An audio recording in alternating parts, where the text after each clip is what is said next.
ये मरते काहे इतना गंभीर बैठल बड़ा हो साहब एकदम बड़े आदमी हो गए बड़ा बाबू साहब नहीं हो हम बड़े आदमी ना है का। ई कहिए से हो अब हम डॉक्टर हो गए। डॉक्टर हाँ। ई कब भइला डॉक्टर कब भइल जाला? डॉक्टर पढ़ल जाला तब भइल जाला तू तो को पढ़ले बड़ा ना आज ले दू तरह से होला। दू तरह से ई कौन दूसरा तरीका बा एगो पढ़ लिख के होला, तनी हमरा से जाना ना। हां बताओ एगो पढ़ लिख के होला आ एगो होला जो भगवान के आशीर्वाद से होला। हैं भगवान के आशीर्वाद से होला। ई कब भइल भगवान के आशीर्वाद से लोग के डॉक्टर होला हम भइल बनी। तो क्यों नहीं भइल तनी हमरो को बताओ हो हम लोग बन जा भगवान के आशीर्वाद से अच्छा तो हम बोला एक तपस्या न कइले बनी। तू कब तो पूजा करिले, देखा हमर टिक बा। तू कब तो तपस्या कर लो दिन भर तो खोली खात रहल तू खैनी तो देखो खैनी में तो सब बा। कोई तपस्या हो गई तारा के पूरा कहानी बतावे के पड़ी। खैनी कहे जो बानू एकरे सारा खेला बा।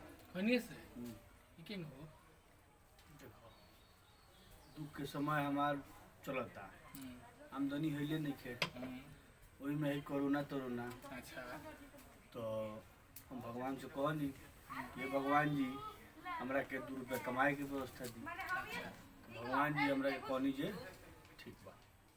बात होला हमरा। भगवान जी से हाँ रोज हाँ बात प्रतिदिन प्रतिदिन बात नहाला तो कोई होइल नहीं तो भगवान जी से तोहरे में बात हो जाला निका सुन ले मन चांगा तो कठौती में गंगा। अच्छा अच्छा हां नहिले का जरूरत बा। इन भगवान से बात हो मन से पूजा होला। काना भगवान से बात शंकर जी से। शंकर जी से हाँ शंकर जी हमरा से कहनी कि तोरा बहुत टेंशन बा तो हम तो टेंशन ठीक करे तनी। अच्छा तो हम कहनी कह दी। वहाँ कहनी तोरा पैसा के नहीं कमी बा ते जौन खैनी खालीस आ जौन थूक के धइले बड़े अच्छा तो हम जमा नहीं करिले। हम कौनो चीज बेकार ना फेंकी। कोई थुकल तो जमा कर ले कुछ हर चीज के हमरा लगे भोरे क्रियाक्रम में जाइले तो टंकी बनौले बनी। तू तो सारा के जमा कर ले नानू हमरा कहीं ना कर देलो। हम ओमे गोबर गैस बनाइले। अच्छा ओकरे पाइप से हमरा घर के खाना बन जाला। जे मोदी जी बतौले रहे चायवा वाला हाँ नाला में के चायवा जन बनला हैं? जब नाला में से मोदी जी चायवा बनावे ला आइडिया वो हमने जागिरी नहीं जानी। हम नहीं आम जानी। आदमी नहीं सब। अच्छा तो उहे कहले हां जितना 2 क्विंटल बा हमरा लगे कनिया के ठुको 2 क्विंटल रख लेबे। 2 क्विंटल खनी थुक दे बड़ा हां धइले बे।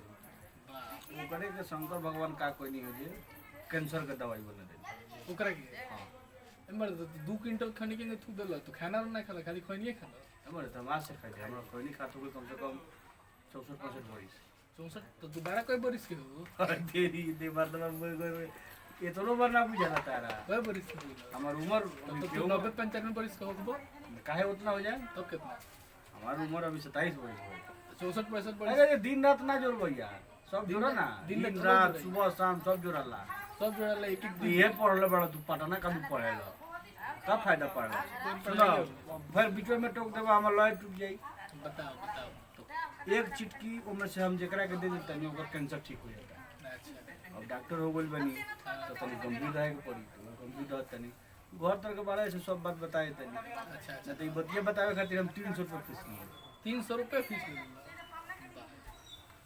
तो बहुत फीस बढ़ गेल बा गरिया हमरा तो लागत पहले फ्री में ज्ञान जनता दवाई के बनल वो तरह के बता दी के कुछ खबर है नु। ना ना बताओ ना देखो जेकरा कोरोना हो जाता ठीक हो जाता आ दोसर के कोरोना हो जाता तो जे ठीक भइल बा ओकरा देह में से कादू निकाला जाता। प्लाज्मा हैं? प्लाज्मा हम जानत नहीं लेकिन तारा के ठीक करना अच्छा प्लाज्मा निकाल लिया था हां और चढ़ा दिया था अच्छा तो ठीक हो जाता।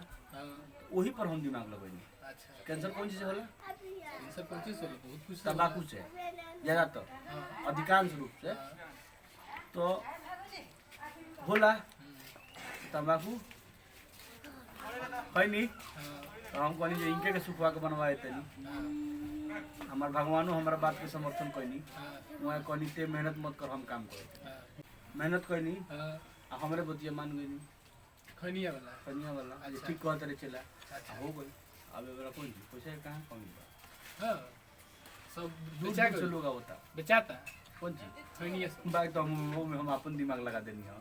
का तो मान लीजिए 50 किलो ले बेचा गए लो हां 1.5 क्विंटल बचल हां तो 2-4 साल के बाद तो रह जाई तो फिर कहाँ से? हां तो हम टटको तू को तनी तो नीचे दाबे तनी ओई में अब नीचे पुरन का ऊपर कर दे तनी वाह बहुत तेज हो गया तेज तब सुन ले आमदनी बढ़िया बा चलो ठीक है कोई तो एक दो स्टाफ रखे के बा पैसा से किने खातिर हमरा लग खैनिया के तू के तरह स्टाफ रखबो ना ऊ तो हम ही थूके न वही से कैंसर के इलाज है खाली तू भगवान से हमने कनेक्शन बा हमने सुकम सुन तो ना होई ना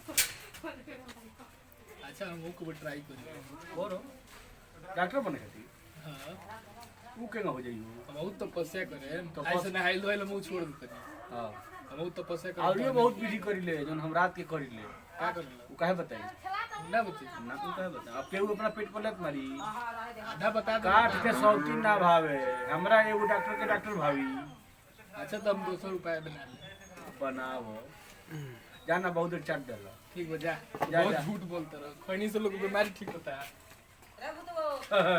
बबुआ जब पजेरो किन लेब कमा के तब देखबो आँख ना ठहरी